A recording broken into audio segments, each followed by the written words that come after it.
ചിത്രീകരണം നടത്തിയെന്നുള്ളത് ആലോചിച്ചിട്ട് തന്നെ പേടിയാണ്. ഗൂഗിളിൻ്റെ പേഴ്സണൽ ഫേവറേറ്റ് അക്ഷരായാലും സുരേഷ് മമ്മൂക്കയായിരുന്നു. ഞാൻ ആക്ച്വലി ജനിക്കുന്നതിന് മുമ്പുള്ള സിനിമയാണ്, അതുകൊണ്ട് തന്നെ ഞാൻ എത്രത്തോളം അറിഞ്ഞാണ് ഇതിനെക്കുറിച്ച് അധികം വിലയിരുത്താനും ഇതിനെക്കുറിച്ച് ഇപ്പം തിയേറ്ററിൽ കാണുമ്പോൾ ഈ ഒരു കാലത്ത് ജീവിച്ചിരിക്കുന്നതിൽ തന്നെ ദൈവത്തിനോട് നന്ദി പറയുന്നു. കാരണം ഇങ്ങനത്തെ ടെക്നോളജിക്കൽ അഡ്വാൻസ്മെൻറ്റിൻ്റെ ഒരു കാലഘട്ടത്തിൽ ഇപ്പോൾ ഇത്രയും ബോൾഡായിട്ട് ഞാൻ ജനിക്കുന്നതിന് മുമ്പ് റിലീസായ ഒരു സിനിമ തിയേറ്ററിൽ വന്നിരുന്ന് കാണാനായിട്ട് സാധിക്കുന്നു എന്ന് പറയുന്ന ആ ഒരു അവസ്ഥ തന്നെ ഒരു ഭയങ്കര സറിയല്ല, ഭയങ്കര അൺറിയല്ല സംസാരിച്ചിട്ടുള്ള. അപ്പോൾ എനിക്ക് ജസ്റ്റ് ഒരു ബേസിക് ഒരു അറിവുണ്ട്. അവരുടെ ഓരോ പഴയ സിനിമകളും ടി വിയിലായാലും ഇങ്ങനെ റിലീസ് വന്നിട്ട് കാണുമ്പോഴായാലും നമുക്ക് ഈ പറഞ്ഞ കഥകളായിട്ട് വെച്ച് റിലേറ്റ് ചെയ്ത് എനിക്ക് അന്നത്തെ സന്ദർഭത്തിൽ ഞാൻ അവർ തമ്മിൽ ഒരു ഫൈറ്റ് സിനിമയ്ക്കകത്തുണ്ടെങ്കിൽ അവർ തമ്മിലുള്ള കോൺടാക്റ്റിന് അവർ അങ്ങോട്ടും ഇങ്ങോട്ടും കംഫർട്ടബിളാണ്. ആ ഒരു അവസ്ഥ തന്നെ അന്നത്തെ അവരുടെ ആ ഒരു സൗഹൃദത്തിനെ ഭയങ്കരമായിട്ട് ഡിനോട്ട് ചെയ്യുന്നത്. ശേഷം നമ്മൾ ബിഗ് സ്റ്റാർസ് ഒരുമിച്ച് അഭിനയിക്കുമ്പം അവർ തമ്മിൽ അങ്ങനെ ഒരു ബോഡി ടു ബോഡി കോൺടാക്റ്റും ഒക്കെ തന്നെ വളരെ കൺട്രോൾഡായിട്ടും ഫാൻസിൻ്റെ ഒരു ഇഷ്ടത്തിനൊക്കെ അനുസരിച്ചായിരിക്കും അതിനെ കൊറിയോഗ്രാഫ് ചെയ്യുന്നതൊക്കെ. പക്ഷെ അന്നത്തെ ആ ഒരു ഇങ്ങനത്തെ ഒരു മാനദണ്ഡങ്ങളൊന്നും ഇല്ലാത്തൊരു പരിപാടി അതിനകത്ത് ഈ സിനിമയിൽ എല്ലാ പഴയ സിനിമകളിലും കാണാനായിട്ട് സാധിക്കും.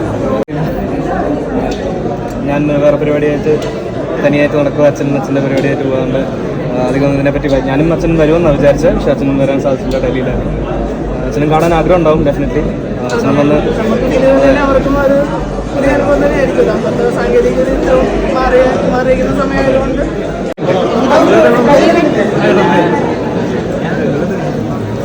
ഞാൻ നല്ല ഭയങ്കര എക്സ്പീരിയൻസ്. നിങ്ങളെങ്ങനെയാണ് ഇത്ര അടിപൊളിയായിട്ട് ചെയ്തത്? അതെ അതെ, ഞാൻ ജനിക്ക് മുമ്പുള്ള പടമാണ്. 88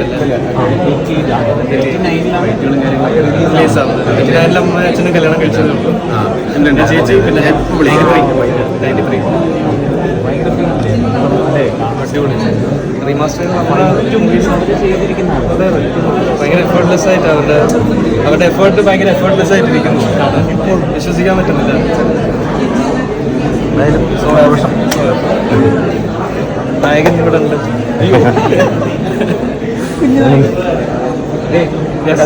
രണ്ടുപേരുടെയും എനിക്കെന്തായാലും ഈ കാലഘട്ടത്തിൽ ജീവിച്ചിരിക്കാൻ പറ്റിയാലും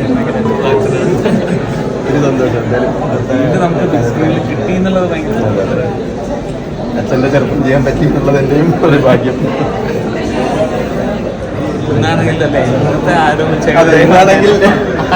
എന്നെ കൊണ്ട് ഇങ്ങനെയൊന്നും ചെയ്യാൻ പറ്റുമെന്ന് എനിക്ക് തോന്നുന്നില്ല. ഭയങ്കര വാക്ക്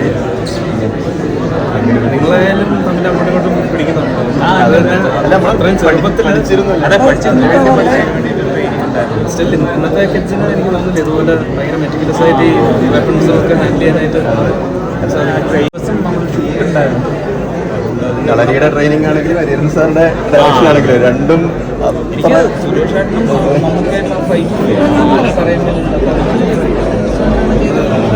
പല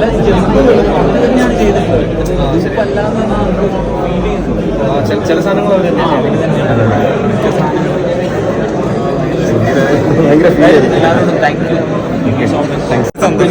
വല്ലാത്തൊരു അച്ഛൻ പറയാറൊക്കെ ഉണ്ട് ഇതിനെ കുറിച്ച് എപ്പോഴെങ്കിലുമൊക്കെ. നമുക്ക് ആണോ ബോണ്ടിങ് അവരെങ്ങനെ ജീവിച്ചിരുന്നതൊക്കെ നമുക്കായിരുന്നു കുറച്ചെങ്കിലും അറിവുള്ള. അച്ഛനായിട്ട് അങ്ങനെ കഥകളൊന്നും ഷെയർ ചെയ്തു എനിക്ക് പക്ഷേ റിലേറ്റ് ചെയ്യാൻ പറ്റും.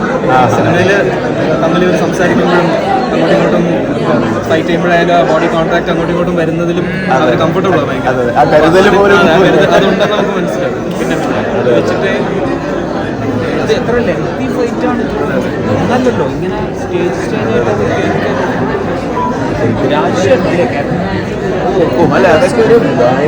കാണുമ്പോഴാണ് ജോണി അങ്കിളിനായാലും അയ്യോ സാറായാലും എല്ലാവരും ബാലഗംഗാധരൻ സാറായാലും എല്ലാവരും performance even lady actors Geetha ma'am പെർഫോമൻസിൻ്റെ ഒക്കെ ഗ്രേറ്റ്നെസ് ഇപ്പോഴാണ് നമ്മളിപ്പോൾ കാണുമ്പോൾ തിരിച്ചറിയുന്നത്. ക്യാരക്ടേഴ്സ് അത്രയും കോംപ്ലക്സ്. ഈവൻ മമ്മൂക്കനെ ചേട്ടൻ്റെ എഫക്ട് ചെയ്യുമ്പോൾ പോലും എന്തൊരു രസം. മമ്മൂക്കയ്ക്ക് ഈസി ആയിട്ട് ക്യാരി ഓവർ ആവാൻ പറ്റുന്ന തരത്തിലാണ് ചേട്ടൻ ചന്ദുരാണ് എഫക്ട് ചെയ്തത്. എനിക്ക് തന്നെ തോന്നുന്നത് ഇത് എങ്ങനെ ചെയ്തത്, എന്താ എനിക്ക് അന്ന് കിട്ടിയ ഇൻസ്ട്രക്ഷൻ എന്നുള്ളത് അറിഞ്ഞുകൂടാ.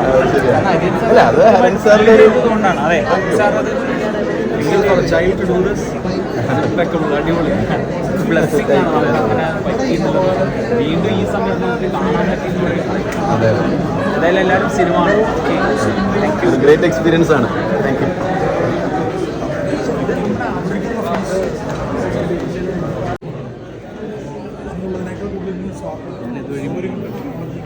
നമ്മളിപ്പോഴത്തെ ലുക്ക് ആൻഡ് ഫീലിൽ കാണാൻ പറ്റുക ഭയങ്കര സറിയലായിട്ട് ഫീൽ ചെയ്യുന്നു. ഭയങ്കര ഗ്രാറ്റിറ്റ്യൂഡ് ഗോഡ് ഈ ഒരു കാലത്ത് ജീവിച്ചിരിക്കാൻ തന്നെ പറ്റിയത്. എല്ലാവരുടെയും നമുക്ക് ബാലങ്ങ Nair sir, Madhavi ma'am, captain sir, Johnny uncle, ദീവന്തക സർ, അച്ഛൻ എല്ലാവരും ഭയങ്കര ഇൻസൈറ്റബിളായിട്ട് ഭയങ്കര രസമായിട്ട് ചെയ്ത് വെച്ചിരിക്കുന്നത്. ഇടയ്ക്ക് പ്രസൻസ് ആയിട്ട് വരുന്ന രാമു സാർ ആയാലും ദേവൻ അങ്കിൾ ആയാലും അവർ പോലും ഭയങ്കരമായിട്ട് മാറ്റർ ചെയ്യുന്ന പോലെ നമുക്ക് സിനിമയുടെ ആസ്വാദികത ഒട്ടും നഷ്ടപ്പെടാത്ത രീതിയിൽ റീമാസ്റ്ററായിരിക്കുന്നത്. ഭയങ്കര എല്ലാവരും എനിക്ക് തോന്നുന്നു അന്ന് സിനിമ തിയേറ്ററിൽ കണ്ടവരും തിയേറ്ററിൽ കാണാൻ പറ്റാത്ത ടി വിയിൽ കണ്ടിട്ടുള്ള ഓഡിയൻസും എല്ലാവരും തിയേറ്ററിൽ വന്ന് പടക്കം വീരാൻ എക്സ്പീരിയൻസ് ചെയ്യാമെന്ന് എനിക്ക് ഭയങ്കരമായിട്ട് ഫീൽ ചെയ്യുന്നു. എല്ലാവരുടെയും കളരി അഭ്യസിച്ചിട്ടുള്ള സിനിമയിലെ എല്ലാ ആക്ടേഴ്സും ഭയങ്കര സറിയലായിട്ടാണ് ചെയ്തിരിക്കുന്നത്. കാരണം അവരാരും കളരി പ്രാക്ടീസ് ചെയ്യുന്ന ആൾക്കാരല്ല, സിനിമയ്ക്ക് വേണ്ടി അവർ ചെയ്തത്. അപ്പോൾ അത്ര ഇതിലോട്ട് അത്ര ജെല്ലായി ഇങ്ങനെ അതിലോട്ട് ഇറങ്ങിയിരിക്കുന്നത് തന്നെ ഭയങ്കര സറിയൽ. ഈവൻ വിനീതേട്ടനായാലും നമുക്കൊക്കെ ചന്തു എന്നുള്ള ക്യാരക്ടറിനെ ഭയങ്കര ഈസിയായിട്ട് എടുക്കാൻ പറ്റുന്ന രീതിയിലാണ് ചൈൽഡായിട്ട് ചന്തുവായിട്ട് ചെയ്ത് വെച്ചിരിക്കുന്നത്. മാസ്റ്റർ ക്രാഫ്റ്റ്സ്മാൻ ഹരിഹരൻ സാറിൻ്റെ ഒരു കൺവിക്ഷനും അദ്ദേഹത്തിൻ്റെ വിഷൻ അവിടെ ഡെലിവർ ആയതിൻ്റെയാണ് ഈ ഇത്രയും നാൾക്ക് ശേഷം 36 ഇയേഴ്സിന് ശേഷം ഈ സിനിമ ഒരു പുതിയ സിനിമ പോലെ നമുക്ക് ആസ്വദിക്കാനായിട്ട് സാധിക്കുന്നത്. എൻ്റെ ജനറേഷനിലെ ശേഷമുള്ള ജനറേഷനിലെ കിഡ്സിനും എല്ലാവർക്കും ഒട്ടും ഒരു ക്രഞ്ച് തോന്നാത്ത രീതിയിൽ ഭയങ്കര രസമായിട്ട് ആസ്വദിക്കാൻ പറ്റുന്ന സിനിമയായിട്ട് എനിക്ക് ഫീൽ ചെയ്യും.